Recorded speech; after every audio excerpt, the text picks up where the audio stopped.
Hello, everyone. Welcome to Small Biz Tip. So I was on LinkedIn for about a few months and I kept seeing these posts. I'm like, who the hell is this guy? So I love his content so much. I had to bring him in, guys. His name is Nativ, to share some of the stuff that he's doing with TikTok ads. And I can't wait for you to learn. What's going on, man? How are you doing? How are you doing? I am You good? fantastic. Thank you for jumping on. So before we get the ball rolling, who is Nativ? I'm really hoping I didn't mess up your name. Nah, no, you got it right. A lot of people get it wrong. But yeah, essentially, my name's Nativ Yanko. I'm from London and I own a TikTok agency and we help e-commerce brands scale through TikTok ads. Hmm. Um, yeah, so a bit about myself, kind of personally. I'm quite young, I'm 20 years old, Wow. and I used to play football, soccer for all the Americans out there, and I had a big injury, kind of the classic knee injury. Mm, Um, so I kind of got into marketing, and then the rest is history. I love it. I love it. So let's go back, right? You used to play football or soccer. Tell us about that. How, yeah, were you good? Yeah, I mean, I started when I was around 4, so I Oh, was very wow. young, and I signed for a Premier League team called Fulham Football Club when I was Hmm. 9. Just went through the ranks, and then around 15 years old, um, I got selected for the England national team. So Wow. from there, it was kind of that's when I was really in the motion, dialed in.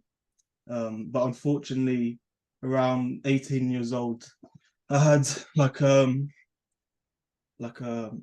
consecutive injuries. I had like 3 injuries within 3 years. Oh, Um, wow. and like I was thinking, what do I do? Do I carry on like this? Do I Hmm. kind of look into different avenues? And obviously, as a young person, it's like football was my whole life. Like Yeah. to get into the England national team, I played football every day. I went to a football school, so to drop it was like a very big decision. And kind of the reason I chose marketing and entrepreneurship was Hmm. the skills that come from sports, from Mm, football, from high professional kind of environments. It's very similar to entrepreneurship. It's very competitive, yeah. and it's like very high risk, high reward kind of game. So that's the kind of person I am, and that's kind of Love why I it. chose marketing. Yeah, So I'm curious, right? The mindset, because you've been playing football since you were 4 years old yeah. to like 18. So what was your mindset, especially at that high level that you played at? What was that mindset that that you have, and then also what you're seeing competing with these guys? I mean, it's very cutthroat. Like, especially in the UK, like in the UK, football is like number one by a country mile. In America, there's like NBA, American football, but UK, everyone when they're a kid, they want to be a footballer. Like in school, when Wow. you're 4, they ask, "What do you want to be? What do you want to be?" They'll be like a footballer, football goalkeeper, in like any position. So the competition is cutthroat, and obviously that leads to um, and obviously we're young as well, so our Yeah. emotions, our hormones, our testosterone's through the roof. So um, like it would be safe to say 90% of my day I was thinking about football, Mm, um, and I was always trying to find that edge to get in front of everyone else. I was always trying to find those little nuggets because mm, like what I've seen similar in business, to be honest, is at this level, everyone's very similar. They're not that yeah. different, but the differentiating factor is definitely the mindset, like the Yeah. consistency, not the strategy, because people know the strategy, but it's just implementing the strategy at a higher scale, at a higher Hmm. level, at a higher intensity. So yeah, it was very intense, and kind of I'm happy the way it's made me so far. And to be honest, it has helped me a lot in business as well, but still got a long way to go with that. No, I love it, man. Now let's dive into you becoming an entrepreneur. How was that? How was that process? How did you go about choosing TikTok and starting an agency with TikTok? Tell us more about that. Okay, yeah, so obviously I was like 19 at the time. So Yeah. you can imagine, and with my circumstances coming out of football, I was very hungry for like a quick win. Uh-huh. So I kind of fell victim to one of these, not victim, but I fell into the trap of like the gurus. I found them on Instagram. So I bought one of their courses. They taught me kind of the fundamentals of advertising. And this, however, this was Facebook advertising. Mm. And as we know about Facebook, there's a million and one different Facebook agencies out there. Yeah. And like I didn't get a client, I didn't get my first client for 10 months. So Wow. you can imagine I was thinking every different kind of option there is with Facebook ads, how to get clients. So it was driving Wow. me insane. And what kind of I just figured out was there was so much competition and my knowledge wasn't up to par. So I had to position myself differently. And the Mm-hmm. reason I chose TikTok after Facebook when I didn't know, when I couldn't really win in Facebook, was my advantage. I looked at myself and was like, what's my advantage? And Mm-hmm. or like, what's my differentiating factor? And the differentiating factor is my age. I'm quite Mm-hmm. young, and TikTok was obviously at the beginning, 2020 was Yeah. for young people. So I just thought that was a perfect fit for me, and I can really position myself as the guy that's kind of really involved with TikTok, because as you can imagine, like people my age Yeah. have grown up with TikTok. It's like embedded. When I was in high school, when I was kind of 17, 18, everyone was talking about TikTok. So Mm-hmm. I think my competitive advantage to get into TikTok was everyone around me is using it. And a lot of the brands are targeting those exact people. And that's who I am. So Mm. who better can Okay. understand the who better can understand the customer than the customer himself, which is me, which is the age range. 100%. So that's kind of how I fell into TikTok, I for love it. sure. Who better to understand the customer than the customer itself? That Exactly. that that is a gem. Now, I want to go a step further because you didn't just get into TikTok, you start killing it with like Yeah. UGC and ads. Tell us what, because there's a lot of business owners that still have no idea what UGC is. Can you tell us exactly what that is, especially for the brand owners that trying to find ways to be different in the internet right Yeah, now? for sure. So essentially, the definition of UGC is user generated content. So Uh-huh. it's all these videos where there's like a talking head at the camera, Yeah. where it's very native and very natural. It's not very high production, and that's kind of the go-to winning formula with TikTok, because Yeah. going back to the customer, which every single advertising campaign needs to start with the customer in mind. They're young. All the videos on there of young people making these kind of videos.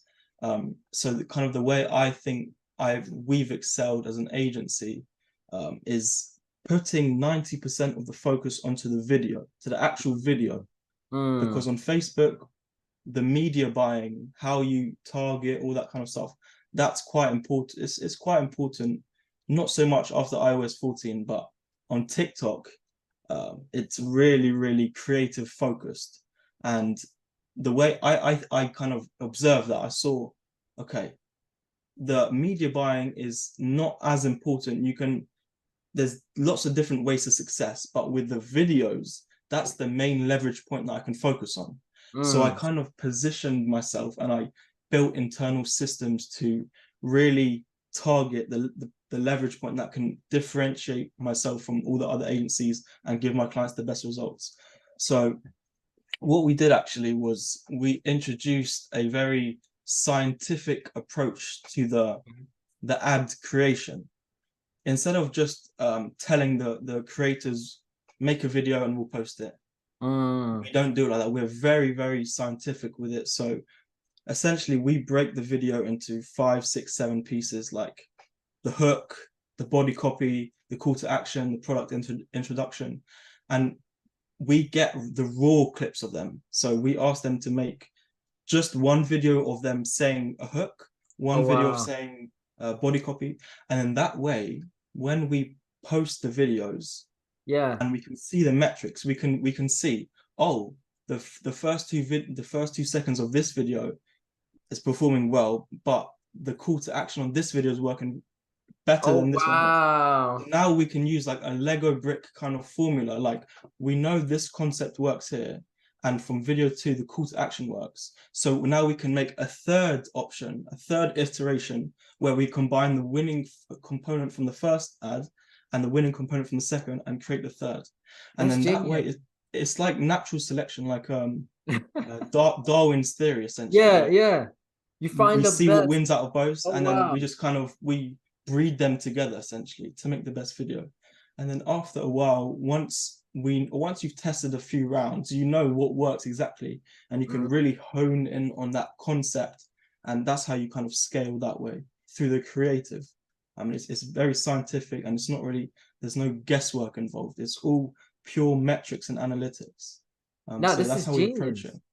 I have Yeah, a follow-up question, right? Because by doing that, you might end up spending a lot of money upfront testing, but then once you have the best video, now you start seeing a higher performance, right? yeah, So 100. And it's the concept. It's not just the video. It's like why the video works. We don't have to mm, make the exact same video again, but we can understand the concepts and make very similar videos to that. now you work with a lot of e-commerce brand. Tell us some of the success stories that you've seen using your Yeah. scientific concept. So literally before this call, actually, like we were starting with a new branding in testing, and they've been running ads before. Yeah. Um, and a lot of issues we find is that with ad fatigue, like they don't create enough videos. So what we did was we saw what videos worked for them in the past. We Mm-hmm. created 5, 6, 7, 8 different videos, and we tested it today. And obviously through the test we found 3 winners. So, Mm, and those winners were excellent. And then we just scaled up that way. But in terms of success stories, we work with the Amazon brand, and they've increased their like revenue by 150% within like 3-4 months, because wow. they weren't running any advertising campaigns anywhere. So we just brought them in that way. We built them kind of a landing page from scratch and Mm. sent all the traffic there, and really restructured their whole funnel to make it to incentivize people to get their foot through the door, and then the lifetime value will kind of, that's when the real profits kick in. So yeah, I would say Oh wow. one of the best results has been like 150% within 3 months or so. Now let me ask you this. Um, we know there's all these different platforms. There's some type of budget that people gonna ask. How much budget do I need for this to start working for me? Should I be looking at $1,000, $5,000, $7,000? What have you seen has been kind of a range? Because it's not the same for everybody. But Yeah, from like 100%. testing to ongoing, with certain brands. I would say realistically, TikTok would be a bit more. You have to a bit more upfront investment compared to Facebook. I Okay. would say for the testing period, to really get enough data, I would say $100 a day to start off with for the first week or so, Okay. um, to get like good data to make decisions moving forward. And then I would say $100 a day till $200 a day. That would be a good place to start realistically if you're trying to build a long-term structure. And I would suggest to 80% of brands start with Facebook, and then Mm. also bring TikTok in afterwards, and then you can retarget back on Facebook as well. So yeah, so to answer your question, $100 to 150, $200 realistically to start off with. Yeah.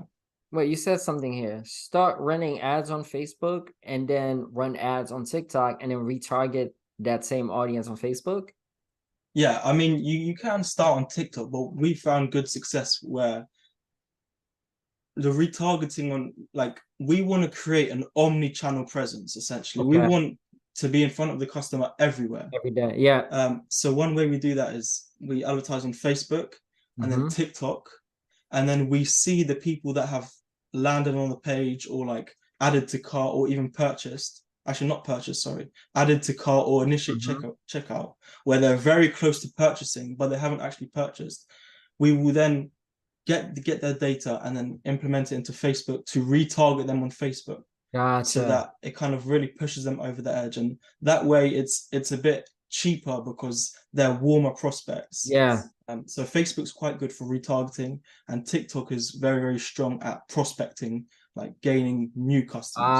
So Ah, if you add those two together, you've kind of built a good funnel of like top, middle, bottom of the funnel kind of holistic 360 approach. now this is genius. You're just sharing golden nugget. This is awesome. I love it. Yeah. Now I want to go a step further, right? Like, let's talk about your agency, because now you have customers that you're working with. What kind of customers do you normally work with? Who you're looking to work with more of? And you know, what has been kind of like your highlights so far, beside 150% for that one client?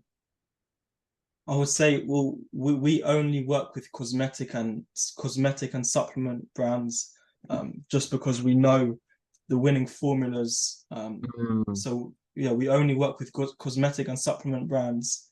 That's what we specialize in. And what was the second question? What for the agency itself, what has been your highlight, you know, so far building it? Like, what do you enjoy the Oh, most about building it like as an it? owner. Yes, I yes. would say, like, to be honest with you, getting my first client, like, as you Mm. can imagine, like, I'm a young guy, didn't get a client for 10 months. Like, I've got Yeah. burning fire inside of me.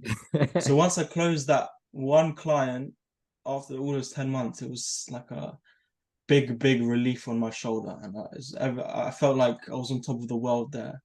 But then I came back to realization, oh, now I need to really perform for these Or clients, and really keep them for month 1, 2, 3, 4, 5, and deliver results. And my thing always after I got my first client was, if I put the client first, everything will just everything will work well, out for itself. Like I yeah. read a piece in like Jeff Bezos's letters to shareholders, and his number one thing, his like Polaris star, is customer satisfaction. Like, always make the customer, deliver for the customer, and everything will just fall into place after that with a little nudge. Mm. The results will speak for itself, essentially. No, I love it. I love that mindset that you have. What's the plan for you with this business for the next 2, 3 years? Where do you see it as? How big do you want it to go?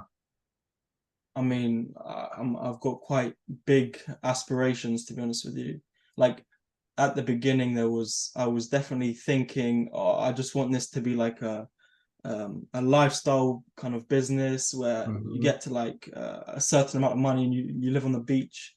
But my perspective has really changed on that. Mm. I'm really, really looking to build this very big, genuinely. And I want to branch out into Facebook. I want Mm-hmm. to branch out into Google ads, and I want to become like the go-to media kind of agency for Yeah, cosmetic and supplement brands and health and wellness brands, that when they want like a full stack media buying and full stack UGC creation. I really want to extend on the videos as well, because um, that is as I mentioned before, that is the main leverage point. And I want to be known for the agency that provides excellent scientifically tested UGC creatives that perform mm. every single time. And I just want to kind of build it vertically and horizontally with a lot of clients, but Yeah, also valuable clients, valuable relationships, and like a good foundational team that we're all striving for the same goal, so we all have the same incentives, and just move forward and deliver great results for clients. So I yeah. love it. So, for all the business owners that's listening out there, right? You were in the trenches for 10 months, and you stayed consistent until you got your first client. What would be that small biz tips that you would share with any entrepreneurs out there? Maybe they're going through some challenging time, right? They're trying to figure it out for themselves. What would you share with them that you think can help them? I would say two things. The first one is, the person that can get from failure to failure without a loss of enthusiasm will always Mm. win in the end. Mm. That's one quote that I love, and that's kind of really drove me forward. Like every failure that you have, don't Yeah. lose enthusiasm, keep on it, and it will work in the end. The second one is make it unreasonable not to succeed, meaning Mm. put so much volume in, so much volume that it's like if you tell people, "Oh, I don't succeed," and they ask you, "Oh, how much did you do?" and you say, they're like, "Whoa, how did you not succeed?" Like make it unreasonable to succeed. Everyone knows what to do, but just Yeah. implementing it at volume, and like it will work in the end if you really stick to it through the hard times. No one wants to compete on patience. I said that in my Mm. LinkedIn post as well. Like if you're patient, the longer you are patient, the less competitors you have. No one wants to compete on patience. No one Woohoo. wants to, they want to compete on price, on Yeah. quality. No one wants to wait the longest time. And the people that wait the longest time win in the end. Like just look at Amazon. They don't make profit for like 15, 20 years, and everyone was asking who the hell was this Jeff Bezos guy? But who's laughing at the end? Who's laughing now? It's like it's definitely Jeff Nah, this is Bezos. awesome, man. Yeah. For any of our cosmetic e-com brand that's listening to us, if they want to work with you or want to see if they're even the right fit to work with you, how do they get in touch, man? Yeah, I mean, you can always look at my LinkedIn. It's just my name, Nativ Yanko, Nativ Yanko. I post 5 days a week on there, just Mm, tips and tricks about TikTok ads. And then there's like a little link in my bio to book a call and get in contact with me. So if anyone wants fantastic. to kind of increase their knowledge on TikTok and e-commerce in the cosmetics and supplement space, definitely check out my LinkedIn. I'll be posting every day on there. Guys, Yanko is freaking amazing. I'm telling you, I love his content on LinkedIn. That's why I had to bring him in. As you can see, he knows his stuff. Thank you for coming in, brother. Really appreciate you. I appreciate the opportunity. Cheers. Cheers.